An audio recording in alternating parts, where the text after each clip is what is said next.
లక్షలాది మంది ప్రజలు అనేక ప్రాంతాల నుండి, రాష్ట్రాల నుంచి తరలి వచ్చి దేవుని సన్నిధిని ఎంతో క్రమశిక్షణతో గంటల కొద్ది కూర్చొని దేవుని సన్నిధిని సంపూర్ణంగా అనుభవించి మరి ఈ కార్యాన్ని ఆనందించడం చాలా ఆశ్చర్యం కలిగించింది. ప్రభు మాట కోసం అరణ్యమంతటా వేలాది మంది జనులు తరలి వెళ్ళటం మన వాక్యంలో చూస్తున్నాం. బహుశా అదే ఇక్కడ రిపీట్ అయినట్టుంది.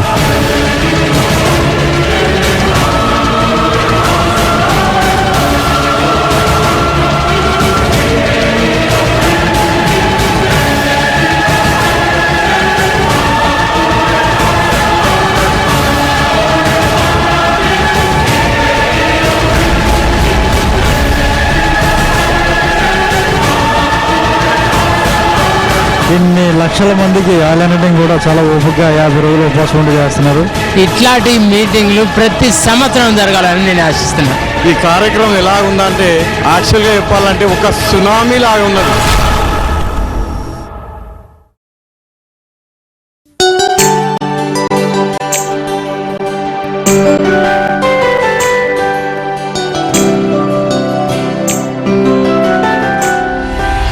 యేసుక్రీస్తు ప్రభు చేసిన పరిచర్య, అపోస్తలులు చేసిన పరిచర్య జరుగుతుంది కానీ భారతదేశం క్రీస్తు దగ్గరికి వస్తుంది. చెప్పండి కొట్టానంత ఏమైనా ఏం జరగాలి, యేసయ్య చేసిన పరిచర్య చెయ్యి అంతే. నేను చేసిన తొందరపడి మీరు చెయ్యొద్దు అన్నాడు యేసయ్య. నాకంటే గొప్ప కార్యాలు మీరు చేయబోతున్నారు. నమ్మిన వారి వలన ఈ సూచక క్రియ జరిగిన ఈ అసాధారణమైన ఆత్మ కలిగిన వారు ఎవరంటే యేసుక్రీస్తు ఏ పరిచర్య అయితే చేసినారో, అపోస్తలులు ఏ పరిచర్య అయితే చేసినారో, ఈ అంత్య దినాలలో అదే పరిచర్య చేస్తూ రాష్ట్రాలను గడగడలాడించబోతున్నారు, దేశాలను గడగడలాడించబోతున్నారు. సాతాను సామ్రాజ్యాలను పునాదులతో బద్దలు చేసే తరమే అసాధారణమైన తరము. పెంతెకోస్తు దినమున మేడగదిలో ప్రార్థన చేస్తున్నప్పుడు ఆ దిగిందంతే ఆ మేఘస్తంభం, అగ్నిస్తంభం. గట్టిగా చెప్పండి. 2వ అధ్యాయం లేకపోతే సంఘమే లేదు. వింటున్నారా? అపోస్తుల కార్యం 2వ అధ్యాయం లేకపోతే సంఘం లేదు. సంఘము జన్మించింది పెంతెకోస్తు దినము ద్వారానే. చప్పట్లు కొట్టండి. పెంతెకోస్తు దినమున పిల్లులలాగా అడుగు పెట్టిన అపోస్తలులు సింహాల్లాగా బయటకు వచ్చినారు. నీకు పెంతెకోస్తు అనుభవం లేకపోతే పిల్లులే. పెంతెకోస్తు అనుభవం లేకపోతే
You are entering into new generation. ఊరామా శాందర గట్టిగా చెప్పట్లు కూడా. విద్యలేని పామరు నిలబడ్డాడు, పరిశుద్ధాత్మ దేవుడు పనిచేసిన. చెప్పలు పెట్టండి. తెస్సలోనికీయులకు రాసిన మొదటి పత్రిక 1వ అధ్యాయం 5వ వచనం ప్రకారం దేవుని శక్తి ద్వారా సువార్త ఈ లోకానికి అందించబడ్డది. కాబట్టి పేతురు నిలబడ్డాడు, ప్రభు పని చేసినాడు. చేతులు పైకెత్తి చప్పట్లు కొట్టండి. అపోస్తల కార్యం 2వ అధ్యాయంలో ఒక్క వర్తమానం ద్వారా 3000 మంది రక్షింపబడ్డారు. 3వ అధ్యాయంలో ఒక్క స్వస్థత ద్వారా 5000 మంది రక్షింపబడ్డారు. చప్పట్లు కొట్టండి, చేతులు పైకెత్తి గట్టిగా. నేను సేవా పరిచర్య ప్రారంభించినప్పుడు ఒకసారి గండిగుంటకి వెళ్ళినా. గండిగుంటకు వెళ్ళగానే అక్కడ పోస్టర్లు కనబడ్డాయి, చలో గండిగుంట రాజబాబు. అది చూసి అప్పుడే సేవ స్టార్ట్ చేశాను. చలో గండిగుంట అని పెట్టారు కదా, చలో బెల్లంపల్లి అని పెడదామని అప్పుడే సేవలు అడుగుపెట్టి ప్రార్థన చేసి మొత్తం కూడా పాంప్లెట్స్ అన్ని కూడా బెల్లంపల్లి డిస్ట్రిబ్యూట్ చేసిన. అందరికి కబుర్ చేసిన, ఆటోలో అనౌన్సింగ్ అంతా కూడా జరిగిపోయింది. ఏమని హెడ్డింగ్ అంటే చలో బెల్లంపల్లి. నేను అనుకున్నాను రేపు మీటింగ్స్ కదా, వెళ్ళటంతోనే వేల ప్రజలు గ్రౌండ్ లో నిండిపోతారు. చెప్పట్లు పెట్టండి అనుకొని పాంప్లెట్లు పంచిన, వాల్ పోస్టర్స్ వేయించిన, స్టేజ్ ఫిక్స్ చేసిన, ఓ పెద్ద హంగామా. కానీ ప్రొద్దున్న వెళ్ళగానే ఒక్క దోమ కూడా లేదు అక్కడ. చప్పట్లు కొట్టండి అంత. ఒక్క దోమ లేదండి. ఇంకా ఎట్లా చేసిందంటే car parking, scooter parking, auto parking అని పార్కింగ్ బోర్డులు పెట్టింది. ఎందుకంటే ఫుల్ క్రౌడ్ వచ్చేస్తారు. ప్రొద్దున 10 గంటలకి మీటింగ్ అని వెళ్ళగానే ఒక్క దోమ కూడా లేదు. చాలా బాధపడి 11-12 గంటల దాకా చూద్దామంటే ఒక్క వ్యక్తి కూడా రాలే. ఆ అడవిలో 3 రోజులు మీటింగ్స్ అని అనౌన్స్ చేసిన, రాలే. రాత్రి ఒక ఇద్దరు నలుగురు వచ్చినారు. వాళ్ళు బ్యాగ్ వేసుకొని వచ్చి, పాస్టర్ గారు మీటింగ్లు పెడుతున్నావు కదా, మీటింగ్ అయిన తర్వాత భోజనం పెడతావా అన్నారు. అంటే మీరైతే ముందు కూర్చోండి, హల్లెలూయా, మీరైతే ముందు కూర్చోండి, భోజనం తర్వాత అని అనగానే వాళ్ళు మీటింగ్ అయిపోయిన తర్వాత భోజనం పెడతామని కూర్చున్నారు. నేను నలుగురికి 40,000 మందికి ప్రసంగం చేసినట్టు చేసినాను. చప్పట్లు కొట్టండి. 40,000 మందికి ప్రసంగం చేసినట్టు చేసి అంత అయిపోయిన తర్వాత భోజనం పెట్టమంటారు. నేను అన్నా, నాకే భోజనం లేదు, మీకేడ పెట్టాల భోజనం? మరి 4 గంటలు కూర్చోబెట్టినావు పాస్టర్, తిండి పెడతానని కూర్చోబెట్టినావు అంటే, లేదయ్యా నాకున్నాయన్ని అమ్మి 2,000 పెట్టి మీటింగ్లు పెట్టినా నాకే తిండి లేదు, మీకేడ పెడతానంటే పాపం వాళ్ళు బాధతో వెళ్ళిపోతా ఉన్నారు. బ్యాగ్ వేసుకొని వెళ్ళిపోతుంటే బాధ వెళ్ళిపోతుంటే మళ్ళా కూర్చొని, సార్ రండి అన్న, మీరు చర్చిలో కూర్చోండి, మీకు మంచి భోజనం పట్టుకొని వస్తాను. అక్కడ ఆంథోనీ స్కూల్ దగ్గర ఒక కళ్యాణి బిర్యానీ హోటల్ ఉండేది, బీఫ్ బిర్యానీ. వెళ్ళిపోయి నా వాచ్ ఒకటి ఉండే, దానిని అక్కడ తాకట్టు పెట్టి, బాబు ఒక 6 ప్యాకెట్లు ఇవ్వవా అంటే ఆ వాచ్ తీసుకొని 6 బిర్యానీ ప్యాకెట్లు ఇచ్చిన. పరిగెత్తుకుంటూ వచ్చిన వాళ్ళ నలుగురు ఆ చర్చిలో ఎట్లా కూర్చొని వాళ్ళకి భోజనం పెడితే ఆయన అన్నాడు, డబ్బులు లేవు కదా అన్నావు కదా పాస్టర్, మంచి బిర్యానీ తెచ్చి పెట్టినావు అంటే, నేను అన్నా, నా చేతికున్న వాచ్ని తాకట్టు పెట్టి తెచ్చిన అంటే వారి కళ్ళల్లో నుంచి నీళ్లు కాలిపోయినాయి. నేను అన్నా, 4 గంటలు మీరు కూర్చొని వాక్యం విన్నారు, దేవుని వాక్యం, అందుని బట్టి కృతజ్ఞతగా నేను మీకు భోజనం పెట్టుకోవాలంటే కళ్ళు తిరిగిపోయినాయి. కానీ వెళ్ళిపోయినారు, దాంట్లో 3 సేవకులైనారు. చేతులు పైకెత్తి చప్పట్లు పెట్టండి, గట్టిగా చప్పట్లు పెట్టండి. ఆ రోజు నా ప్రయాసం ప్రభు నన్ను వ్యర్థం కాలే. ఈ గ్యాలరీలో ఉన్నారా ముగ్గురు? నేను ఎందుకు ఈ మాటలు చెప్తున్నానంటే, పరిగెత్తినా ఏ రోజు కూడా చేవలో ఫలింపలేదు. కానీ ఎప్పుడైతే నేను అసాధారణమైన ఆత్మచేత నింపబడ్డానో, దేవుడు సేవని విస్తరింప చేయడం స్టార్ట్ చేసినాడు. ధవళవర్ణుడు అనేటువంటి పాట ఆధారంగా మాస్టర్ ప్రవీణ్ గారి యొక్క సాక్ష్యాన్ని ఈ పాట ఆధారంగా తీశారు.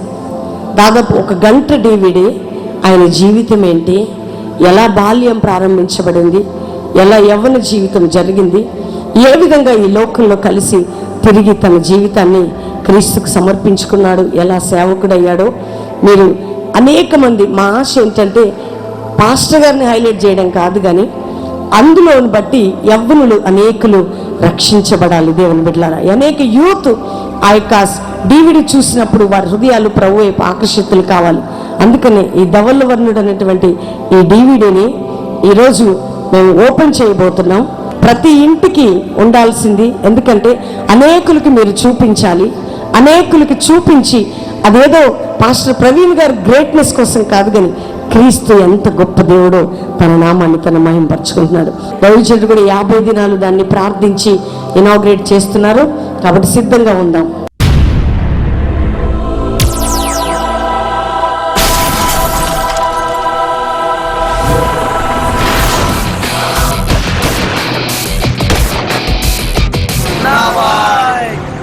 మనమంటే బెల్లం పల్లికే భయం రా.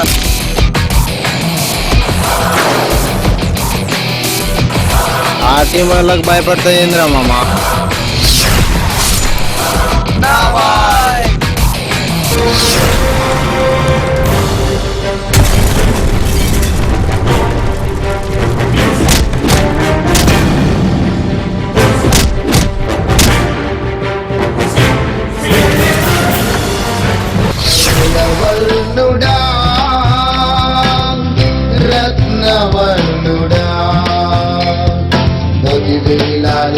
అతి ప్రియుడా,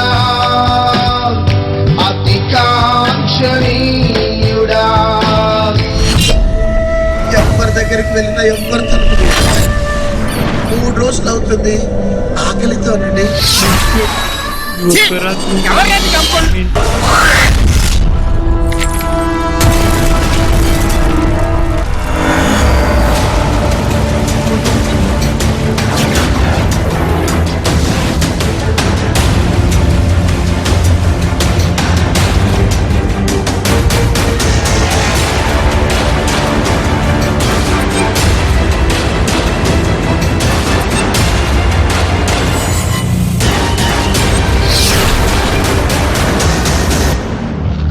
పార్కుల్లో, రోడ్ల మీద, రైల్వే స్టేషన్ మీద, ఫుట్పాత్ మీద భోజనం లేక, నిద్రలు లేక, నాన్నవారు పట్టించుకునేవారు లేని, ఎవ్వరూ ఆదరించలేని సమయంలో నేనున్నాను అని రుజువు చేసి లేవనెత్తి ఒక నిరాకారముగా ఉన్న వ్యక్తిని ఒక ఆకారాన్ని తీసుకుని వచ్చి ఈ రోజున గొప్ప జనాంగమునకు అలనాడు మోషేని ఎలా నాయకుడిగా చేశావో అలాగు నీ దాసుని లేవనెత్తినందుకు స్తుతులు చెల్లిస్తూ ఈ DVDని ఓపెన్ చేస్తుండగా ఈ సన్నిధి మాతో ఉంచమని యేసు నామములో ప్రార్థిస్తున్నాను తండ్రి, ఆమేన్.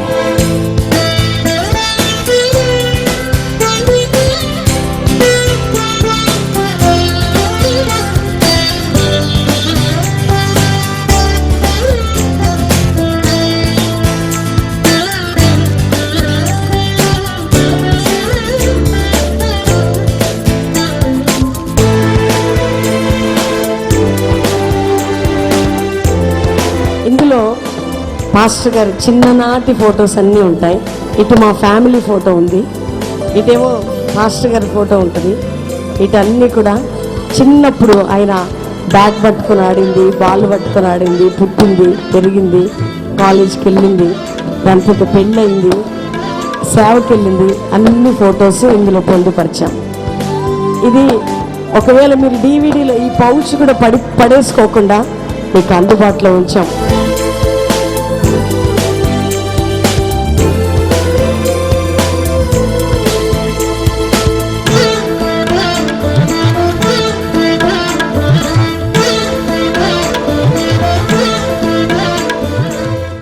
పరిశుద్ధాత్మ ఉన్నటువంటి ఒక వ్యక్తిని దేవుడు ఎట్లా వాడుకుంటాడు అనేది కళ్ళారా మనం ఇక్కడ చూడొచ్చండి. ఇన్ని వేల మందికి ఇక్కడ భోజనాలు పెడుతున్నారు. బ్రదర్ ఒక మాట అన్నారు, ఒకప్పుడు 4 వచ్చినారంట. ఆయన ఇట్లనే ఉపవాసాలు ఉండి బ్రదరు ఇట్లా మీటింగ్ పెడితే 4 మెంబర్స్ వచ్చారు. ఆ టైంలో వాళ్ళు అన్నం కొరకు వచ్చి ఆకలి అవుతుంది అన్నప్పుడు అన్నం పెడతామని చెప్పి ఆ మెసేజ్ చెప్పిన తర్వాత వాచ్ను, బ్రదర్కున్న వాచ్ను మరి అక్కడ తాకట్టు పెట్టి 6 బిర్యానీ ప్యాకెట్స్ తీసుకొచ్చారంట. 6 బిర్యానీ ప్యాకెట్లు ఇచ్చి వాళ్ళని తినిపించి పంపించినారంట. ఈరోజు చూడండి ఇంత పబ్లిక్ భోజనాలు చేస్తున్నారు. నిజంగా చిన్న విషయంలో నమ్మకంగా ఉంటే ఎంత పెద్దగా దేవుడు లేపుతాడు అనేది మేము కళ్ళారా చూస్తున్నాం. నిజంగా పరిశుద్ధాత్మ పరిచర్యలకు, పరిశుద్ధాత్మ ఉన్న సేవకు, పరిశుద్ధాత్మ దేవుడు లేని సేవకు ఒక ఆకాశానికి భూమికున్నంత తేడా ఉన్నట్లుంది. ఎందుకంటే ఇది దేవుడు చేసేటువంటి పరిచర్య, ఇది మనిషిది ఏమి లేదు, ఇక్కడ ఓన్లీ దేవుడు చేస్తున్నాడు. ఇది నిజంగా మేము చాలా బ్లెస్ అయినాం. I'm so happy. Thank you so much. నా జీవితంలో నేను ఇంతవరకు కానీ వినలేదు. ముఖ్యంగా ఇక్కడ మరి నేను చూసింది ఏంటంటే అసలు నడవలేని పరిస్థితుల్లో తీసుకొచ్చిన వారిని కూడా వారు నడవటం, అదేవిధంగా సాతాను విడుదల కలిగించటం, సహోదరుడు మరి ఆ చెప్పిన వాక్యం కూడా ఎంతో బలపరచుట్లాగిన దానివల్ల ఎంతో ఆత్మీయ బలం మేము పొందాము. ఈ విధంగా మరి జరగటం ఇది నా జీవితం నేను చూస్తున్నాను. దేవుని నామానికి స్తోత్రం కలుగును గాక. నేను హైదరాబాద్ నుంచి వచ్చాను. ఇక్కడికి వచ్చినాక దైవజనులు మాట్లాడిన మాటలను బట్టి చాలా సంతోషించాను. ఈరోజు మెసేజ్ గుండెకి హత్తుకున్నట్టుగా ఒక నెమ్మదిగా ఇక్కడ నుంచి అందరూ వెళ్తున్నారని అనుకుంటున్నాను. అదే రీతిగా నాకు ఇక్కడ వచ్చినందుకు దైవజనుల దీవెనలు పొందానని పూర్తిగా విశ్వసిస్తూ దేవుని నామానికి మహిమ కలుగును గాక. ఇక్కడికి వచ్చినందుకు మాకు చాలా ఆనందంగా ఉంది. ఎక్కడ మేము మీ అద్భుత కార్యాలు, మహిమ కార్యాలు మేము చూడలేదు. ఈరోజు వర్తమానం అయితే చాలా అందరికీ మంచిగా అనిపించింది. రాబోయే తరాల్లో కూడా యవనస్తులు ఎలా ఉండాలి, దేవుని వైపు ఎలా తిరగాలి, రాబోయే దినాల్లో సేవకులు ఎలా ఉండాలని ఆయన వర్తమానం ద్వారా చాలా మమ్మల్ని ఎంకరేజ్ చేశారు. చాలా బాగా జరిగింది. ఇటువంటి దాన్ని మేము ఎక్కడా చూడలేదు. ఇక్కడికి వచ్చినందుకు మేము చాలా హ్యాపీగా ఫీల్ అవుతున్నాం. నా పేరు పాస్టర్ రవి జోసఫ్. మీటింగ్ అద్భుతంగా జరిగింది. చాలా ఆత్మీయ సత్యాలు కూడా తెలుసుకున్నాను. నా సేవకు ఉపయోగపడే విషయాలు ఎన్నో లోతైన మర్మాలు, లోతైన సత్యాలు సేవకులు మరి ప్రవీణ్ అయ్య గారి ద్వారా తెలుసుకున్నాను. ఒక ఉద్యమంతో వెళ్తున్నాం. బెల్లంపల్లి గ్రామంలో ఇంత పెద్ద అద్భుతమైన దేవుని యొక్క మహా సభలు జరుగుతాయని మేము ఎప్పుడు ఊహించలేదు. పోయిన సంవత్సరమే రావాలని అనుకున్నాం, కానీ దేవుని కృప ద్వారా మరి ఈ యొక్క 50 దినాల ఉపవాస ప్రార్థన దేవుడు అద్భుతంగా జరిగించిండు. మరి అయ్యగారి యొక్క మెసేజ్ ద్వారా ఈరోజు మరి బలపడ్డాను నేను. మరి ఇక్కడికి వచ్చిన ప్రతి ఒక్కరు కూడా దేవుని యొక్క ఆశీర్వాదాలతో వెళ్తున్నారు. బ్రదర్ ప్రవీణ్ గారిని దేవుడు చాలా అద్భుతంగా వాడుకుంటున్నాడు. ఒక విషయం చెప్పాలంటే, నేను చిన్ననాటి ఉన్నప్పుడు జిమ్ఖానా గ్రౌండ్స్లో బిల్లీ గ్రామ్ గారి మీటింగ్ జరిగాయి. అప్పుడు ఇంత క్రౌడ్ ఉండే. మరి అదే క్రౌడ్ ఇక్కడ బెల్లంపల్లిలో, ఈ పట్టణంలో మరి ప్రవీణ్ గారి ఈ యొక్క 50 days ఫాస్టింగ్ లాస్ట్ డే ఇక్కడ వచ్చి మరి అందరూ కూడా ఆయిల్ యానిటింగ్లో పార్టిసిపేట్ అయ్యి ఆశీర్వాదాలు పొంది ఇక్కడ నుండి వెళ్తున్నారు. దేవుడు ఇంకా అద్భుతంగా రాబో కాలంలో మరి మినిస్ట్రీని, అదేవిధంగా కల్వరి పరిచర్యని దీవించాలని ప్రార్థిస్తూ ముగించుకుంటున్నాను. Thank you very much.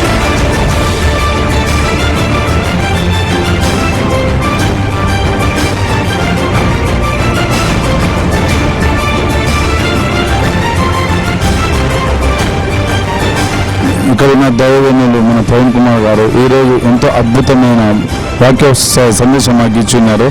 ఆ యొక్క వాక్యోపదేశం ఏంటంటే మా జీవితానికి చిగురింపజేసే అలాంటి మాటలు మాట్లాడిన మా ప్రవీణ్ కుమార్ ఇక్కడ ఎంతో ఆత్మీయంగా మేము బలపరిచి ఉన్నాము. ఇక్కడ నూతన ఆత్మలు కూడా రప్పించున్నాం. వాళ్ళు కూడా నూతన ఆత్మలు కూడా వాళ్ళు కూడా రక్షణలో వచ్చి ఉన్నారు. కానీ ఈరోజు ఇంత జయకరంగా నడిపించిన ఆ దేవానికి వందనాలు. లాస్ట్ టైం కంటే ఇంకా ఈసారి బాగా జరిగింది ప్రేయర్ మీటింగ్. కానీ వీరు ఎరగని రీతిగా ప్రజలు కూడా చాలా ఎక్కువ ప్రజలు వచ్చేసారు. కానీ ఇబ్బంది లేకుండా సౌకర్యాలన్నీ బాగున్నాయి. ప్లస్ ఇంకోటి ఏంటంటే ఉపవాస ప్రార్థనలు అటువంటి శక్తి మేము అనుభవించినాం. ముఖ్యంగా బాప్తిజం కూడా డాడీ ఇచ్చినారు. మేము అగ్నిఅభిషేకంతో బాప్తిజం పొందాలని నమ్ముతున్నాము. ప్లస్ ఈరోజు మెసేజ్ చాలా బాగుంది. చాలా మంది జీతాలు కట్టబడతాయని, చాలా యవనస్తుల జీతాలు మారబడతాయని మేము నమ్ముతున్నాము. అందుకని అందరికీ దేవుని నామానికి మహిమ కలుగునుగాక. దేవుడు మరి ప్రవీణ్ పాస్టర్ గారిని వాడుకుంటున్న రీతి చూసినప్పుడు చాలా ఆశ్చర్యం వేస్తూ ఉంది. కాబట్టి దేవుడు ఇంకా ఈ గారిని బలంగా వాడుకొని ఇంకా ఈ యొక్క ప్రాంతంలో కాక అనేక చోట్ల బలంగా వాడుకోవాలనేదే మా ఆశ.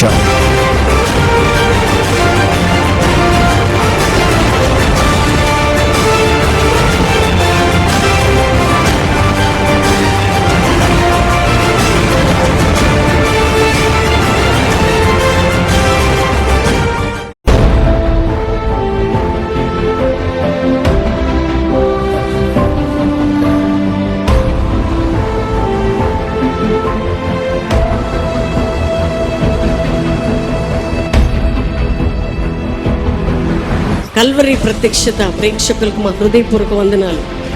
8వ తారీఖు బెల్లంపల్లిలో కల్వరి ప్రాంగణంలో యవ్వనస్తుల కూడిక జరగబోతుంది. యవ్వనులు దేవుని కొరకు నిలబడ్డానికి, వాడబడ్డానికి, ప్రభు చేత పట్టబడ్డానికి, ప్రభు యవ్వనుడిగా యవ్వనురాలుగా నిన్ను బెల్లంపల్లి పట్టణానికి పరిశుద్ధాత్మ దేవుడు ప్రేమతో నిన్ను పిలుస్తున్నాడు. ఈ యవ్వనస్తుల మీటింగ్లో నీ జీవితాన్ని ప్రభువుకు సమర్పించుకోబోతున్నావు. నీ మారాన్ని దేవుడు మధురంగా మార్చబోతున్నాడు. నిన్ను ప్రభు కొరకు ఒక వెలుగుగా వెలిగించబోతున్నాడు. ఇదే ప్రత్యేకమైన ఆహ్వానం.